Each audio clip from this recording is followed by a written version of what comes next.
జయప్రద, మీ కోడలు కట్నం ఎంత తెచ్చింది ఏంటి? అయ్యో, నా కోడలు కట్నం ఏం తీసుకురాలేదండి. కానీ అత్తమామల్ని ఎలా చూసుకోవాలి, పెద్దల్ని ఎలా గౌరవించాలి, సాంప్రదాయాలను పద్ధతులను ఎలా కాపాడాలి, ఇవన్నీ చక్కగా నేర్చుకొని వచ్చింది. ఇంతకు మించిన కట్నం మాకెందుకండి?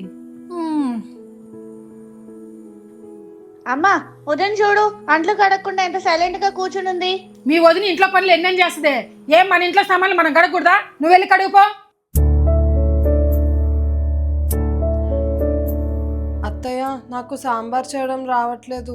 అయ్యో, దానికి ఎందుకు మొహం అలా పెట్టుకున్నావు? సాంబార్ చేయటం చాలా ఈజీ, నేను నేర్పిస్తా పదా.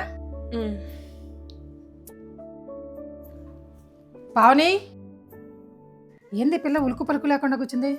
పావని, అత్తయ్య గారు. ఏంటి ఆ డ్రెస్ ఏంటి?